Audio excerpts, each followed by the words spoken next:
Hello everybody. We are here for Genesis chapter 1. And we are doing reading. Okay? It's been a few weeks. I've taken a small break. Okay?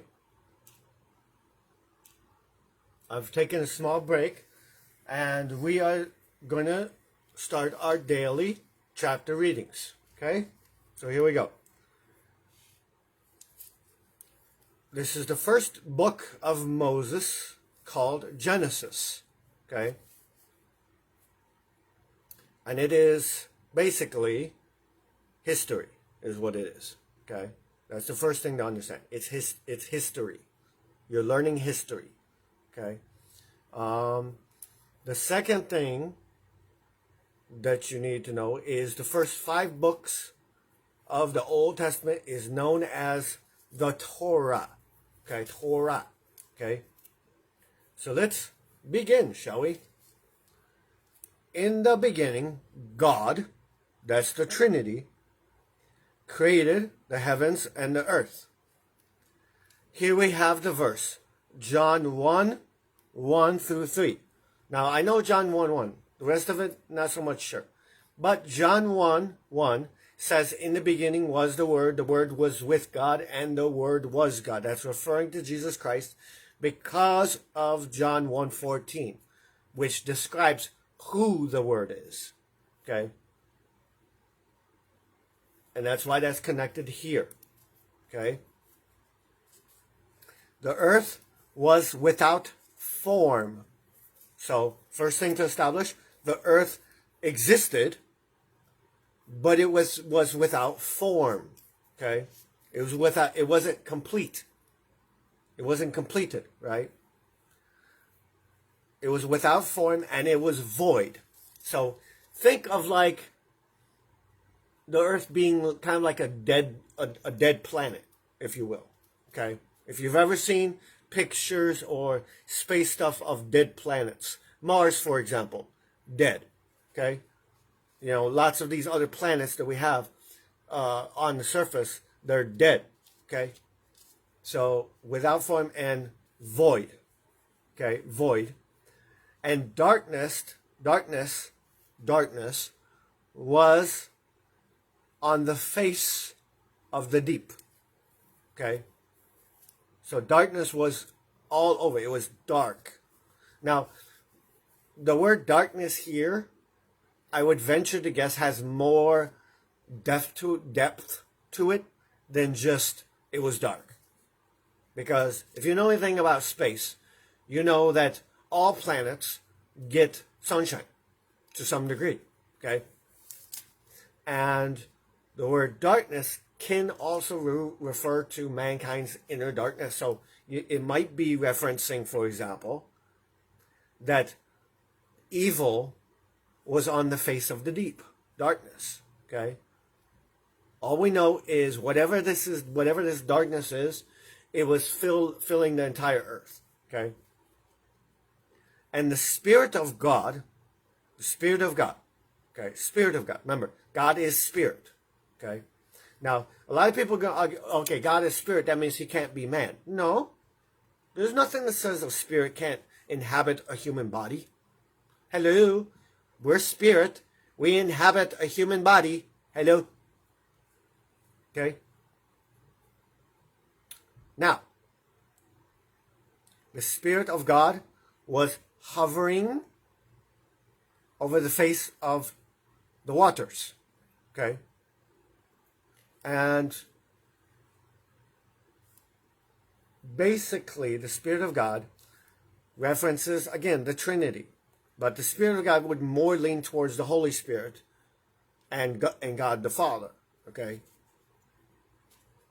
Because we know Jesus Christ is physical, right? But he did exist before his birth, his physical birth. So he's also Spirit as well. That's why I like the word Spirit of God. In other words, God. Okay? And the Spirit of God was hovering, floating, if you will, over the face of the waters. over top of the waters. Okay. Then God said, let there be light. Now, that is a phrase you're going to want to get used to. And here's why. God says, let there be light to us every day. And I'm not talking about the sunshine that rises up in the morning every day. I'm talking about the inner light. Okay? Think about it. Every day, we get out of bed, and we stumble and we fall in our sins, right? And God says, let there be light. In other words, let there be a transformation. Let there be a growth. Let there be something that takes place in your spirit that transforms you and brings life to you. Okay? And God also did this on your day when you were first transformed as a Christian. Okay? You were dark in your spirit. You get the idea? You get the connection? You were dark in your spirit. Your spirit, right? Your spirit, the earth, right? Your spirit. Sorry, let me phrase that. Your life, right? Your spirit, your life, you living as a human being prior to God was the earth, right? And darkness inhabited that earth. Darkness inhabited you. Do you understand? Okay? Darkness inhabited you. Okay? And the Spirit of God came along in your life and saved you. And He did it by speaking to your heart, speaking to your mind, speaking to your soul. Okay? And He used words. And in a very real way, He looked into the darkness of us and said, let there be light. Let there be something good. There's nothing here. Basically, He goes into our lives and He goes, you know what? There's nothing good in this person right now, but I'm going to bring something good to this person's life. I'm going to cultivate and change this person inside out to become something good out of something bad. Okay?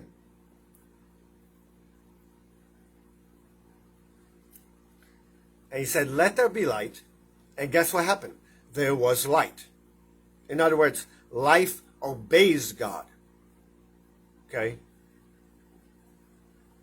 When God speaks, it happens. Okay?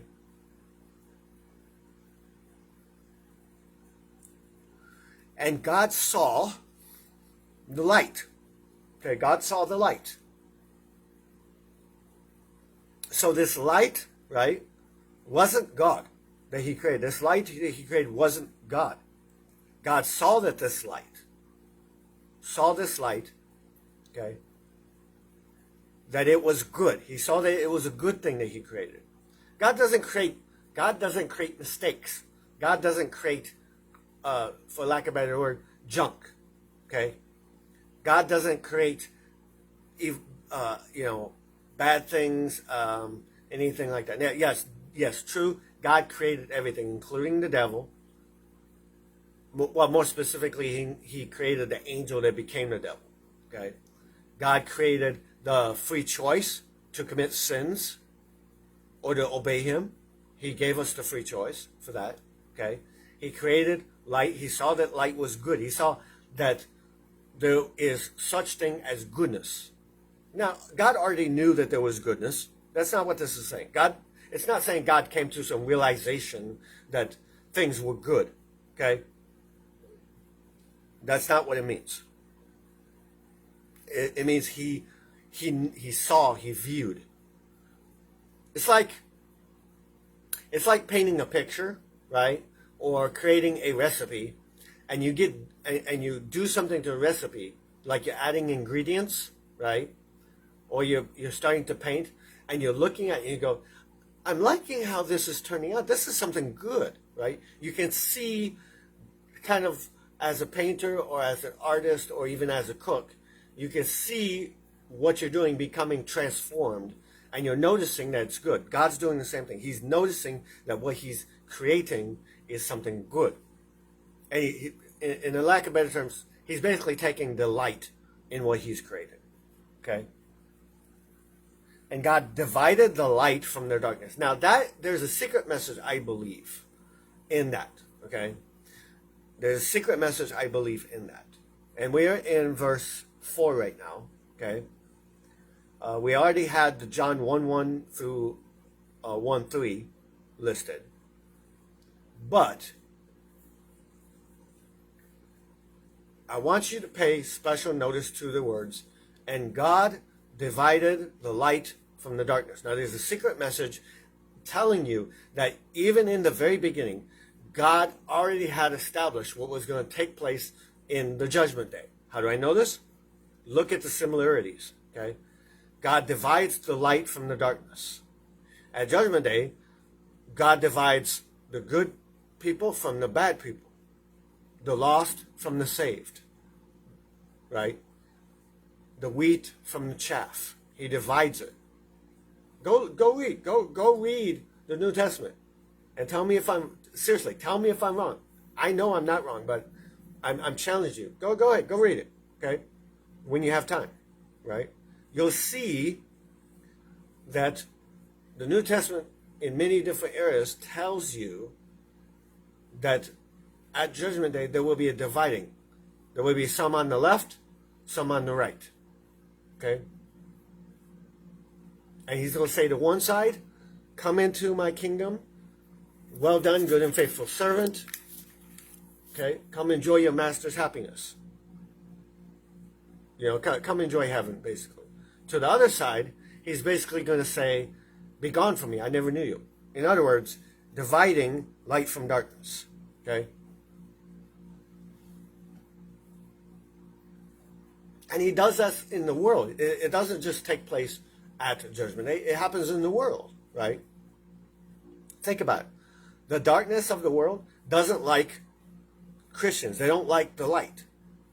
Why? Because darkness, when it's brought into the light, it's exposed. Okay?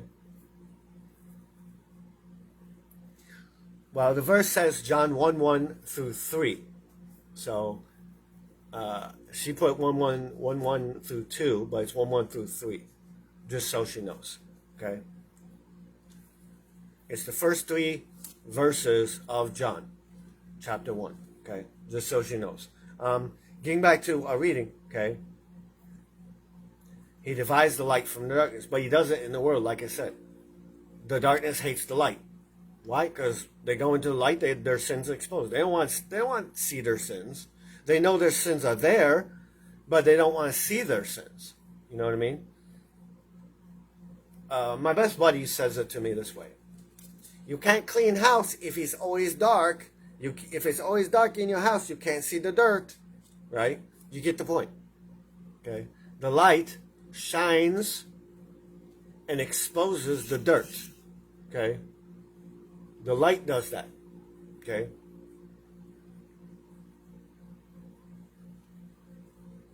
And that's why the darkness stays away from the light as much as possible.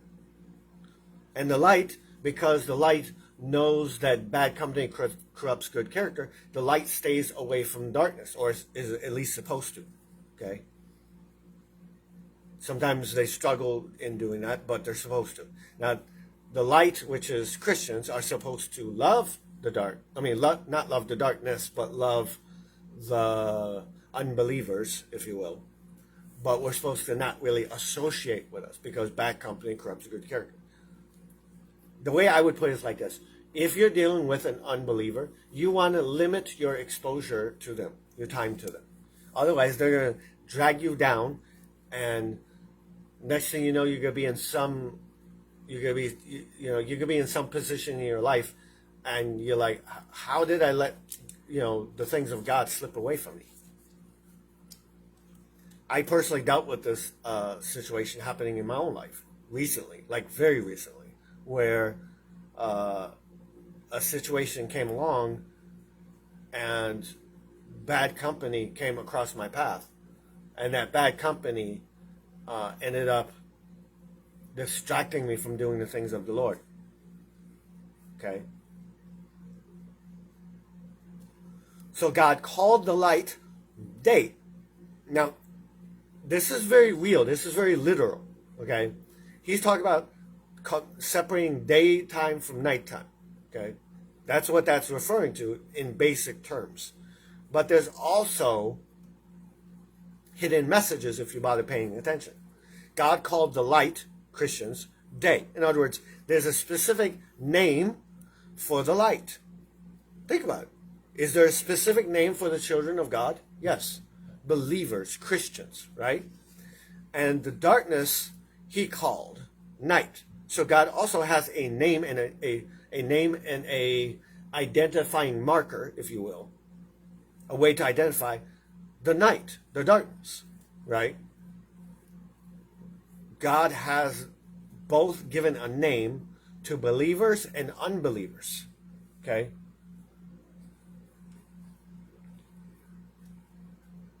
God called the light darkness, so separation, light, children of God, day, there's a name for that. There's a name for the daytime, right? We are the children of God. We are the light.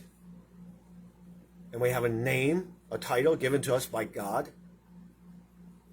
And the night or the darkness also has a name given to it by God. Okay? So the evening and the morning were the first day. Again, evening, sun go down, sunset. The sun goes down, darkness comes out. You get the idea. The ending of the sunshine. And the morning, when the sun comes up, a new day is dawn. You get the idea. Very simple, not too complicated. Okay? And that would be connected to me in the realm of there's a time for everything. There's a time to weep, a time to mourn, a time for this, a time for that. There's a time for day and a time for night. Okay? Then God said, so he first said, let there be light. That's the first thing. Second thing he said is, let there be a firmament in the midst of the waters. And let it divide the waters from the waters. Now, what does that mean, firmament? It means ground, earth. In other words, land. Okay? God created land. He said, let there be firmament. Let there be something to stand on. Because he had in his mind to create man and all these things. So he created the land, okay? And he made this land to be able to separate water from water. And think about it. We have that in our maps today, right? We have this sea, that sea, the Atlantic Sea, the Pacific Sea. Sorry, the Atlantic Ocean, the Pacific Ocean, this sea, that sea, the Red Sea, this sea. You know, all these little bodies of water are separated, okay? Even the big ones, okay? Now, I'm looking at this, and I'm also noticing something when I'm reading this word, okay? Because, think about it, waters, different kinds of waters, right? Now, if you look at the term that that God comes into our lives and makes us, makes a fountain of living water within us, then you could say we are waters. So this could be applied to that as well, that we are waters and that God divides the waters from the waters. In other words, it could mean or apply that he separates one water from another water. Okay? And when you think about it, it makes a lot of sense. Think about it. Not everybody you come across, even if they are a believer, you're going to get along with, right? Some of them are going to get on your nerves, you know. Some of them you don't click with them, or you don't really want to associate with them or something, okay? So just kind of like going in the store and you have strawberry water, blueberry water, orange water, lemon water. You get the idea? There's different kinds of waters. And that makes sense because we're all unique. So obviously, even if we were waters for God, we're all different kinds of waters. So obviously he would make distinctions. Okay? Now we have firmament, which is ground. Thus God made the firmament, the ground, and divided the waters which were under the firmament. Okay? Under the firmament, under the ground. From the waters which were above the firmament. And it was so. So what is that referring to when it says separating the waters below the ground from above the ground? In other words, he separated the waters that are in that what we call the water, the oceans, right? from the water above the ground, which is the atmosphere. Because when you think about it, and you know science, you know that water is always going in a constant cycle. In other words, it's liquid, right? The sun heats up the water, it evaporates, it goes up into the clouds, right? Into the sky above the firmament, right? Then it goes and moves, and when it gets hard enough, it drops as rain. Then it hits the ground, it soaks into the ground, and starts that cycle all over again. That is a constant cycle for that. So a little bit of science for you, okay?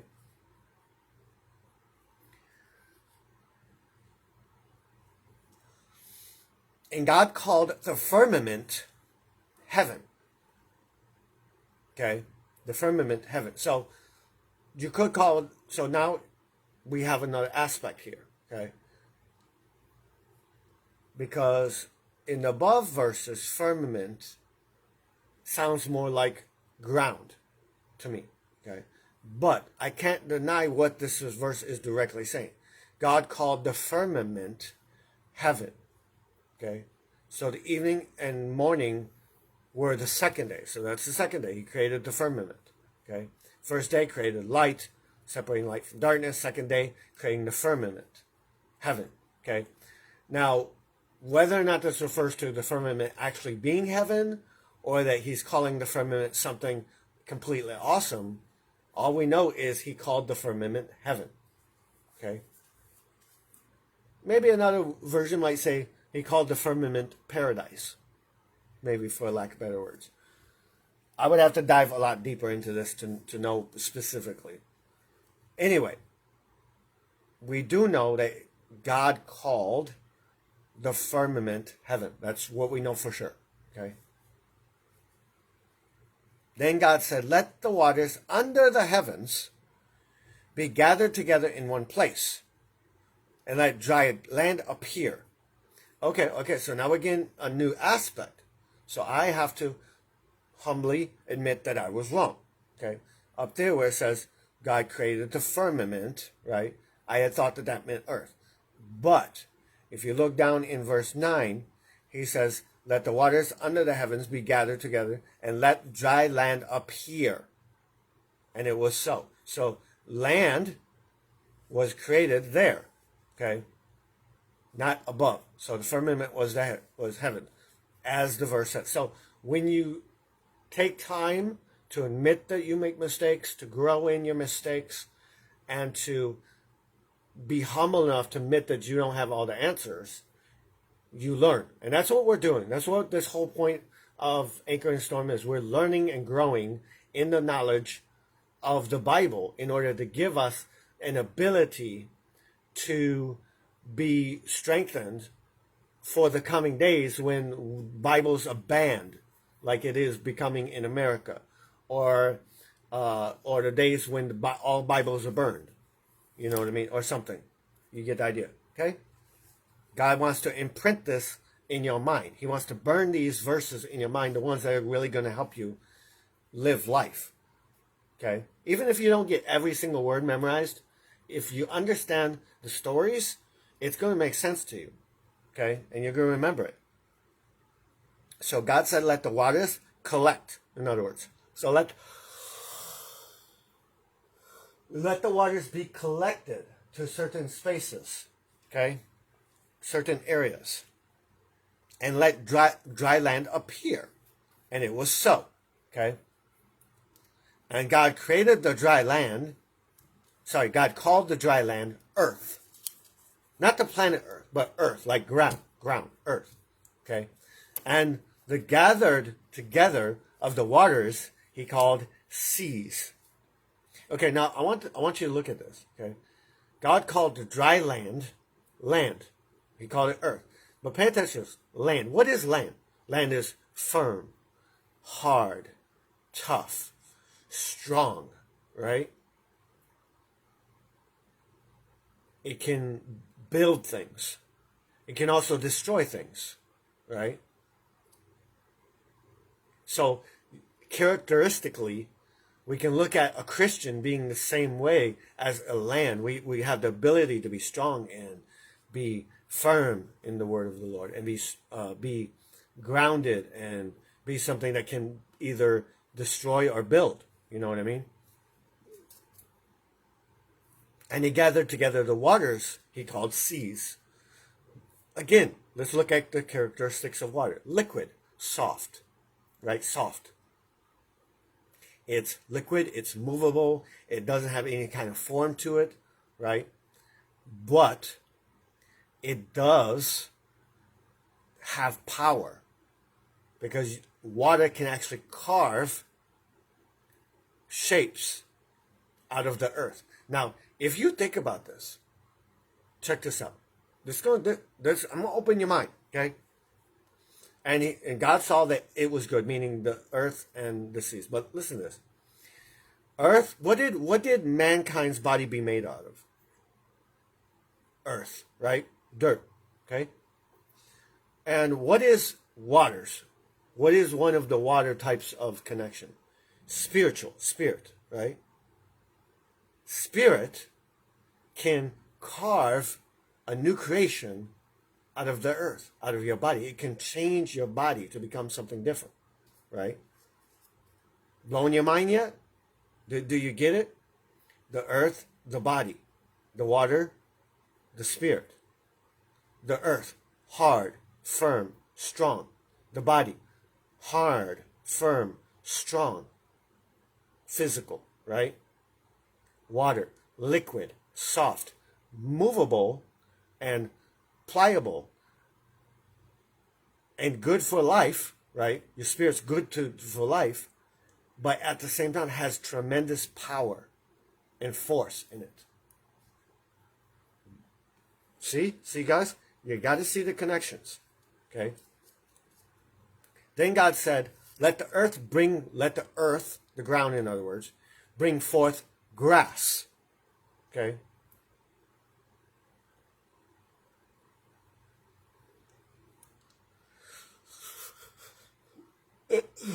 Let it bring forth grass, the herb that yields seed.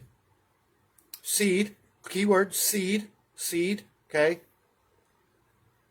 Earth, your body, the seed, grass, the seed planted in the body. Do you get it? Okay?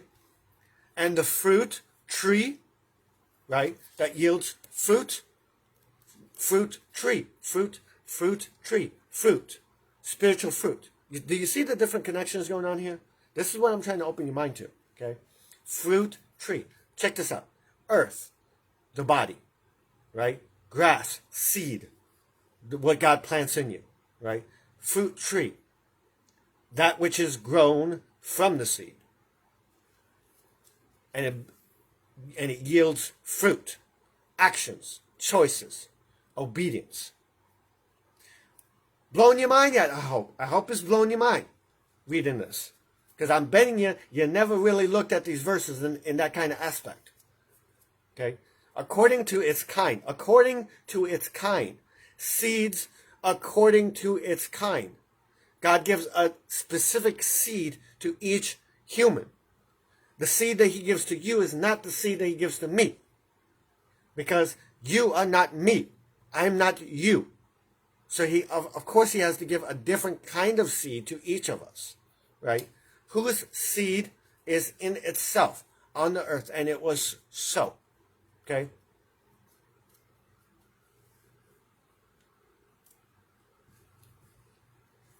And the earth brought forth, we read that already. So the evening and morning, light and darkness, day and night, you get the idea, were the third day, okay?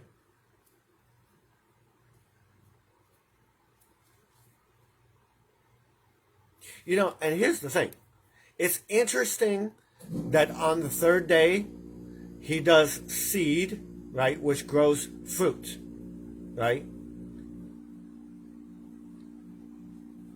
It grows fruit. Now, think about that. What happened on the third day after Jesus died? Think about it. What happened on the third day after Jesus died? Something grew. Something grew in a spiritual way. Something grew, right? Jesus was dead. He was risen. Something growing. Not technically grown, but you get the idea, There's connection there, okay? Then God said, let there be lights in the firmament, because firmament means heaven, the heavens, right?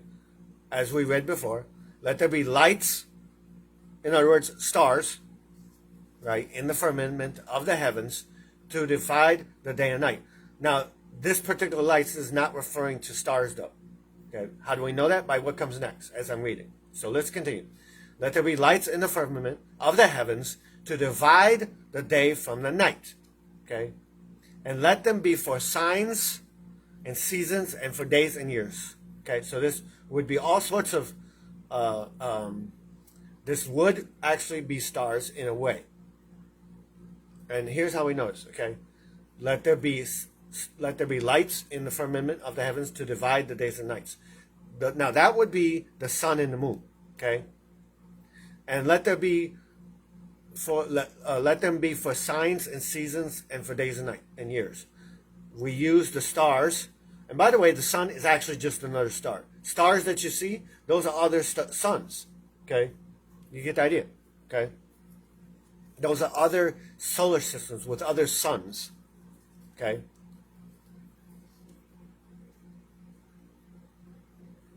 And we use these stars, we use the stars in the skies as signs of seasons and for days and nights. How did mankind travel on the sea? He used the stars to map himself, to make a map, to help him guide himself. You get the idea, okay?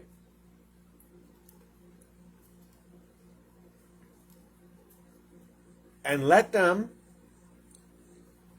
be for lights in the firmament of the heavens to give light on the earth, right? In other words, the whole purpose of these stars in heavens is to give light onto the earth, okay? Now, this could be applied to such things as angels, for example. Angels are spiritual lights, right? And what is the purpose of angels? To obey God's word and give light onto the earth. Spiritual light, of course. But you get that. You get the connection there. Okay. Now this is the part that you're going to need to really pay attention to. Okay. Because this is going to blow your mind. Then God made two greater lights. Okay. God made two greater lights. Okay. Now the made two greater lights, that's not the part I want you to focus on. Okay. Because I want to make a spiritual connection in this and take it. I am going to be taking it out of context. I'm going to be using it in a different way, okay? Because this is actually talking about the sun and the moon. But I want to give you a connection in a way that's going to help you. So listen to this, okay? The greater light to rule the day, right? So if we are the day, if we are the light, right, the daytime, right? Who is the greater light that rules us? Jesus Christ, God, right? Right? That's why I said don't pay attention to the made word, because God was never made, okay? God always existed. He's eternal, okay? But the point I'm making here is that there's a light to govern over the day. Just as the daytime has the sun to govern over the daytime, we as believers have a sun, so to speak, that governs over us, okay? That rules, that leads, commands, guides. The word rule means to be in control of, okay? And he created a lesser light to rule the night. Now, to me, that immediately, so if night is the unbelievers, right, then the lesser light would be the devil, which makes sense because he actually made the lesser light. Okay, he made the stars also, the angels, if you will. Now, I'm not saying that the two greater lights and all this stuff is actually that it's not literal. In other words, that God never made the sun and the moon. No. He actually really did make everything, okay? But I'm trying to apply it in a different way for you to open your mind to stop looking at verses and just only seeing what it says. Dive deeper, dig deeper into the word. Look for connections. Look for word associations. Okay? God set in the firmament of the heavens. Sorry, God set them.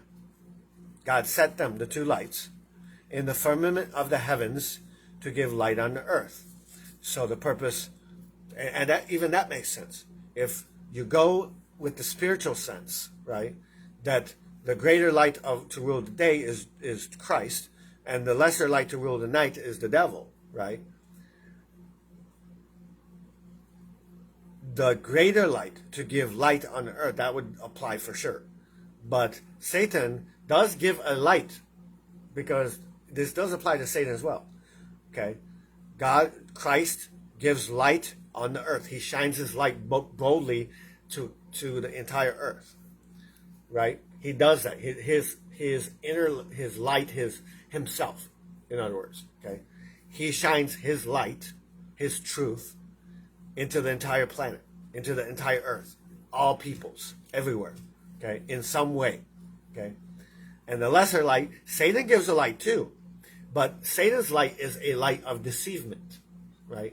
He tries to rule over his followers with a light, right? Because when you think about it, all the people that are ungodly, they actually believe they're doing nothing wrong, which means Satan's convincing them that they're doing nothing wrong. Therefore, Satan is governing and giving a false light to them. Okay? So, God set these into the heavens to give light on the earth and to rule over day and over night. To rule. To rule, R-U-L-E, rule over day and night. Okay? So in other words, he had a specific purpose and a specific plan for each light to accomplish. Jesus had a plan. The devil had a plan. Okay? And he gave the devil authority over the night. You get the idea. Okay? And to divide the light from the darkness. What happens in this planet all the time? There's a division of light from the dark. There's a division of the godly from the ungodly. Okay? And God saw that it was good. So the evening and the morning were the fourth day. Okay? This was the fourth day. Then God said, let the waters, right, abound with an abundance of living creatures. And let birds fly above the earth across the face of the firmament of the heavens, across the skies, in other words. Okay? Very, very real thing happening. God creating fish and all the things in the sea as well as all the things on the earth. Okay? Very simple. But remember, we're going deeper. So if waters is the spirit, right, God had life be breathed into the spirit to create all sorts of beautiful things and creations. Okay? Creatures, creations. Okay? In other words, God goes into your heart and your life and starts creating all new things that didn't exist there before. Okay? And let the birds fly above the earth. Okay? Let the birds fly above the earth. Let your spirit fly above your body. Not literally, but think about it. Okay? We are to walk by faith, not by sight. In other words, we're to walk outside of our physical, right? We are supposed to not be limited by our physicality and go, okay, I'm only going to react off of what I can touch, see, taste, smell, and feel. Okay? So I'm going to react off of, in other words, my spirit, I'm going to react off of what I can't see. Hence, I'm raising my spirit up to a higher level.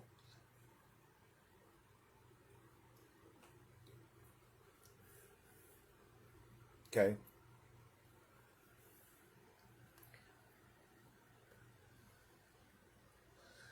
And God created great sea creatures. Great sea creatures. Okay? Now, in many different translations, they will have two words that you will see being used for this. Behemoth, and sea serpent. These are two that you're going to see. Okay? And what these refer to is dinosaurs. Okay?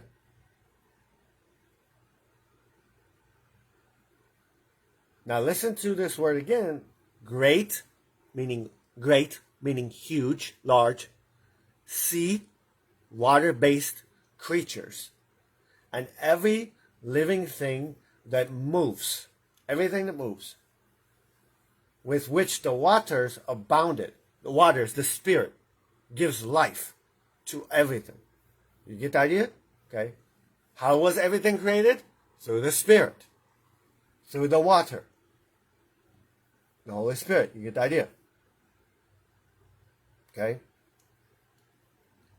And it says the waters abounded. Abounded, meaning remained with. But the word abound in this terminology doesn't mean remain with. It means to flourish. Okay. Abound means to flourish in that way. Okay. So the waters flourished. When the water's in you, what happens to you? You flourish. Right? You get filled up with all sorts of goodness. Okay? According to their own kind. And all these different things that you get filled up in your spirit, okay, by the water that's poured into you, it cultivates so many different awesome things. Kindness, patience, love, joy, happiness, serenity, peace. Get the idea? And every winged bird according to its kind. Now, I want you to hear the words and take them literally, because this is actually real stuff happening. God created the birds. God created the land creatures. He created the sea creatures. Okay? But again, go deeper. Okay? And God saw that it was good. And God blessed them, meaning blessed all the creatures. And he said to them, be fruitful and multiply. Okay? Be fruitful and multiply. And fill the waters of the sea. Now, be fruitful and multiply. Okay? This particular one, we know that it's talking about creatures. Okay? It's not yet talking about men. We may come across it when he creates man. But this particular verse, be fruitful and multiply, is talking about animals. Okay? Be fruitful and multiply, and fill the waters in the seas. So, let there be so many fish, tons of fish. And let the birds multiply on the earth. So let the birds also multiply. What is this referring to? Let the creatures that I create mate. Make babies, in other words. Multiply, make babies. Okay? So the evening and the morning for the fifth. So the evening and the morning were the fifth day. Okay. Then God said, let the earth bring forth the living creature according to its kind. Okay. Cattle and creeping thing and beast of the earth according each to its own kind. Okay. Now think about this. Let the earth bring forth living creatures. What do people bring forth again when they give birth? Living creatures. According to its kind, according to our specific DNA, our specific blood, right? According to our own kind. Cattle. So good things. Creeping things, things that turn out not so good and disobedient and evil. Okay. And the beast, the things that are really like extremely evil. Right? This is how you can get innocent babies born to different people, and one baby grows up to be a mass murderer, and another one grows up to be a pastor, or the president of the United States or something.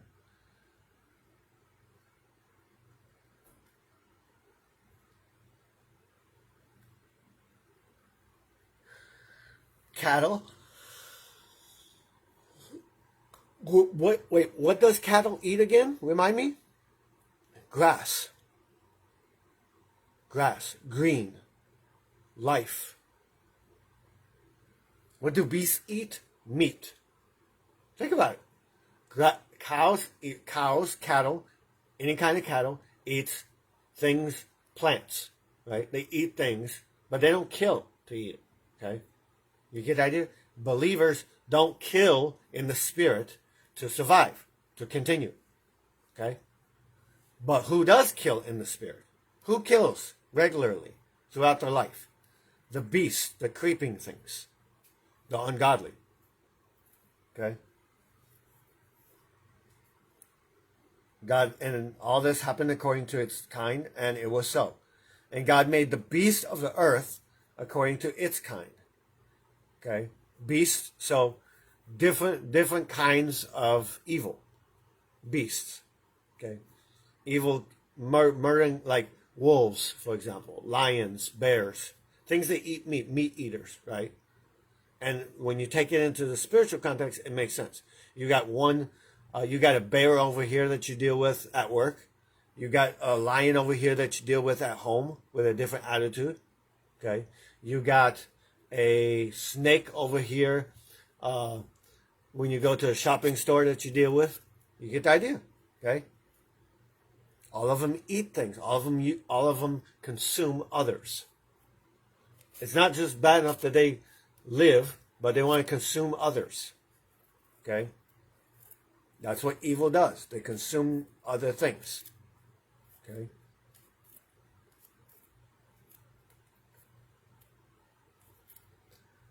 And everything that creeps on the earth according to its kind. Snakes, bugs, things like that. Things that are things that crawl in the dirt, right? Bottom feeders, things that crawl in the muck, in the dirt. Okay? Right? Now, remind me again where unbelievers crawl. Where is it that unbelievers, where is it that unbelievers move exactly? Oh, right, in the dirt, in the darkness, in the evil. Makes sense, huh?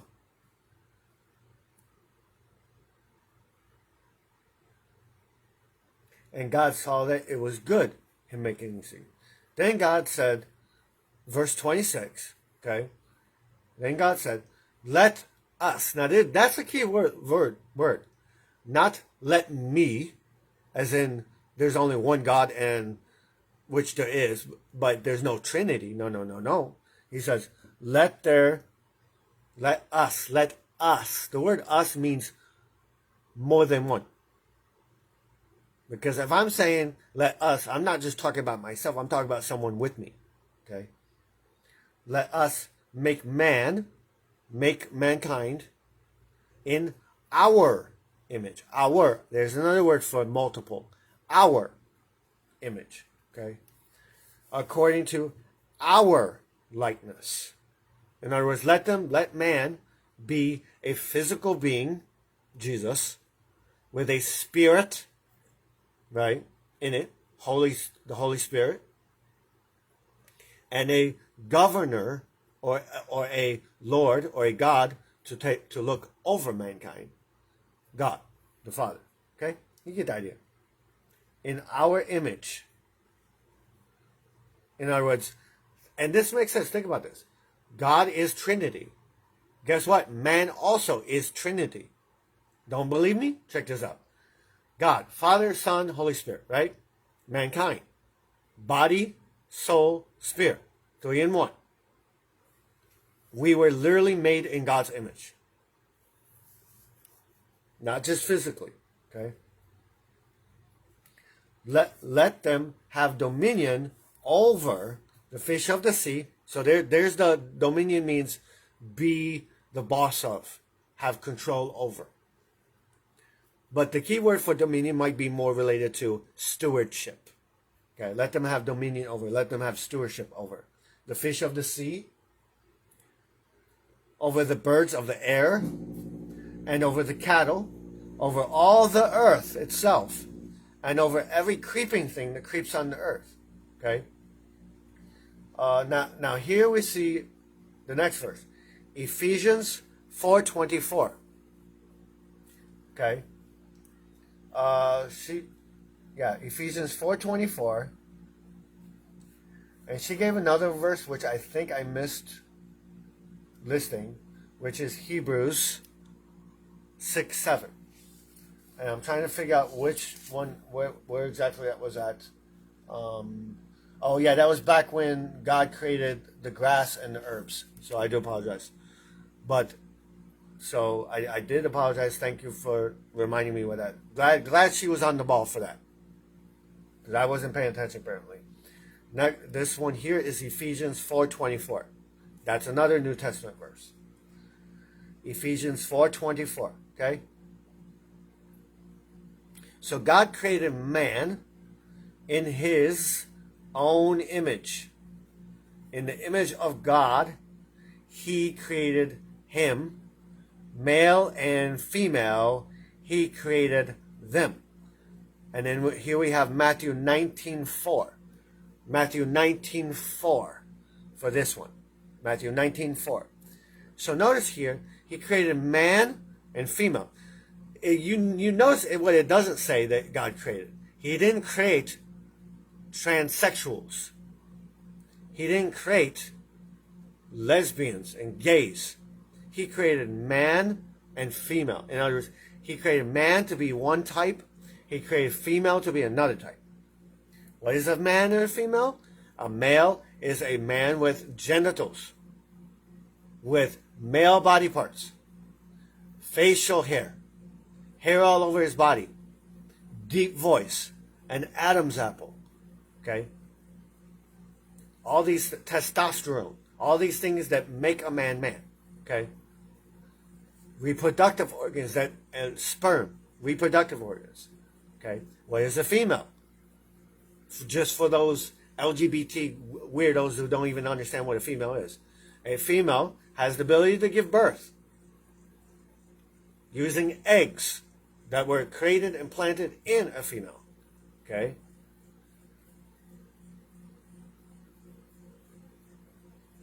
A female has female body parts. Okay? Thank you, Little Mama. Thank you for doing that. Matthew 19:4 is the next one. I'm pretty sure she's going to work on it. They have female body parts. They have a menstrual cycle. They have periods. You know, all these different things that a woman is. A woman doesn't have an Adam's apple. Okay? That's why it's called an Adam's apple. In other words, a man's apple. Okay? A male apple, if you get the idea. Okay? Thank you, Little Mama. You do such a good job. Okay? Next one coming up is 1 Corinthians 9:27. 1 Corinthians 9:27. Okay? Then God blessed them, meaning mankind. And here's where the be fruitful, multiply, or in other words, make babies, he gives to mankind. He blessed them. In other words, he loved them. And he did good for them. Blessings. Okay? Be fruitful and multiply. Be fruitful, meaning grow and produce fruit, and multiply. Now, there is a physical aspect to this of God's basically saying, hey, go make babies. Make children. Okay? Have a family. Have families. Okay? But think about this. Be fruitful and multiply. In other words, have fruit as well. So if we go spiritually with this, have spiritual fruit and multiply that spiritual fruit. Okay? Fill the earth, fill the entire earth, which we've done a good job of doing, and subdue it. Subdue it, meaning capture it. Okay? Have dominion over the fish and the sea, over the birds of the air, and over every living creature thing that moves on the earth. And here's where we have 1 Corinthians chapter 9, verse 27. 1 Corinthians chapter 9, verse 27. And God said, see, I have given you every herb that yields seed, which is on the face of all the earth. So he's given all trees for mankind, as well as all living creatures, and every tree whose fruit yields seed, to you it should be for food.